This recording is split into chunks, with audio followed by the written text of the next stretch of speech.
Hello, my name is Dr. Anand Khakhar. I am a senior consultant surgeon and program director at the Center for Liver Disease and Transplantation in Chennai. And we are among the leading multi-organ and multi-visceral transplant surgery programs in the country.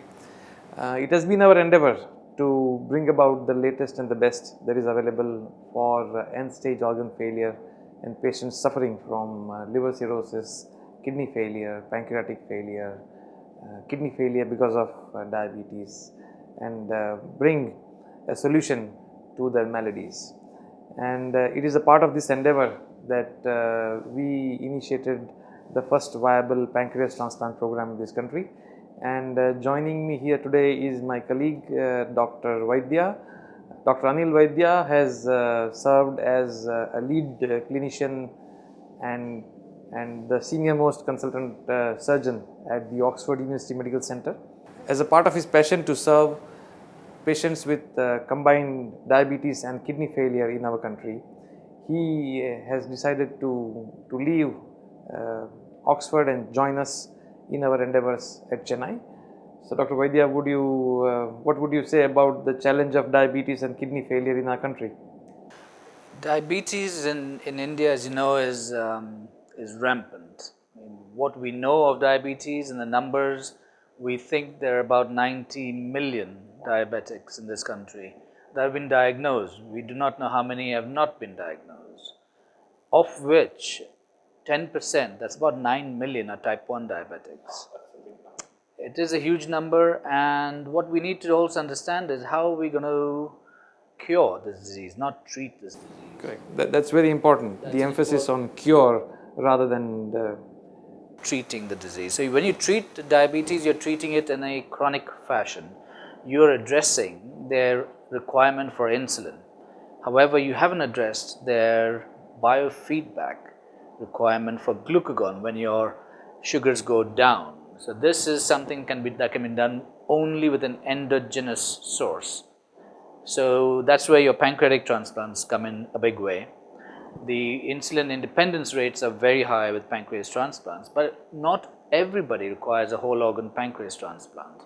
We've shown this in the West, we've shown this in Oxford, one of the only 2 islet isolation units in the UK, that there are a certain group of patients that will benefit from what is called as islet cell transplants, where you take the islets from this whole organ pancreas, you process them in the lab, you get an aliquot of islets, and then you infuse these islets into these patients who are then, we try to get them insulin independent. However, some may not get insulin independent, but they would benefit from the islets by extending their lifespan because they get into euglycemia. That means their sugars stay normal for a certain amount of immunosuppression, but not a big operation like a pancreas transplant.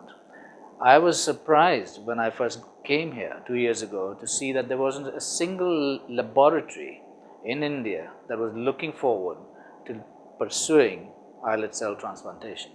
There has been efforts, I think, a few years ago, but these were different animal models, but no one has taken that step into the right direction for human islet cell isolation.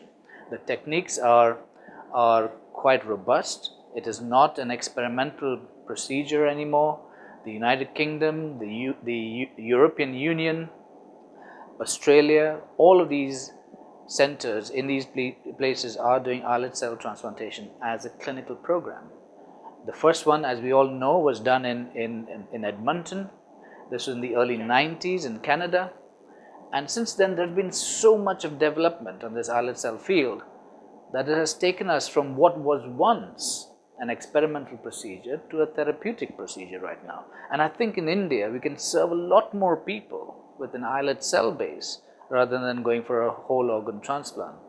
So just 2 or 3 things I would like to clarify with you is that, one is that when you said about the superiority of pancreas or islet cell transplants over the mere administration of insulin, I understand that not only the feedback loops are superior with the transplant versus insulin, but also the transient peaks of hyperglycemia, which leads to end organ damage, which may ultimately compromise the quality of life as well as the longevity of these patients, could be prevented by either a whole organ pancreas transplant and equally so by a islet cell transplantation.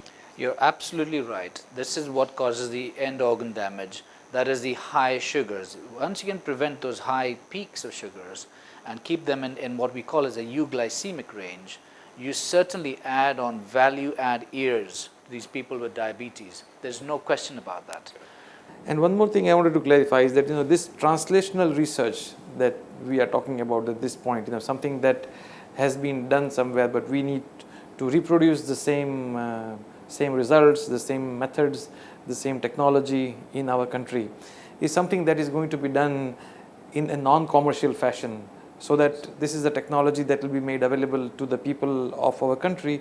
And as I believe, not just our country, but the entire Southeast Asia does not have a single islet cell isolation facility, and therefore this technology, once if it can be replicated in our setup, could potentially benefit hundreds of crores of people, millions and millions of people. The thing is, before you put your definitions in place, every center that has started an islet cell lab, it is important for that center to demonstrate that they can consistently isolate viable islets before starting into a clinical program. This has been the norm for every center around the world. So we're not doing anything different.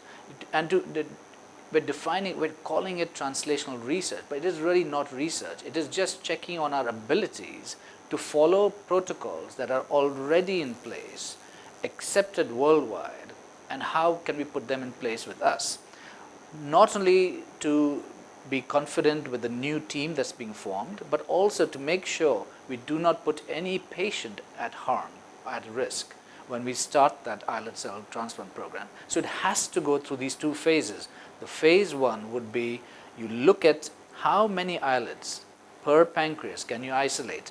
Are they pure enough? When I say pure, it's not because of being infected. Pure means, are they pure islets? Is there anything else that's coming in with the islets? Is our purification process not good enough? Do we need to improve? So these things have to be answered much before you start a clinical program. And this has been the norm, as I said before.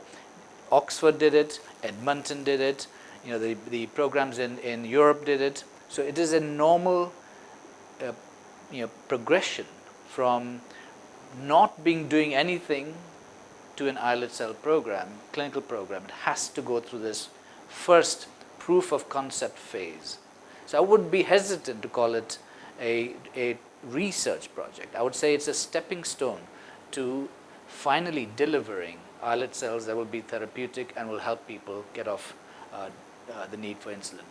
Thank you, Dr. Vaidya, for clarifying these points. Thank you very much. Thank you.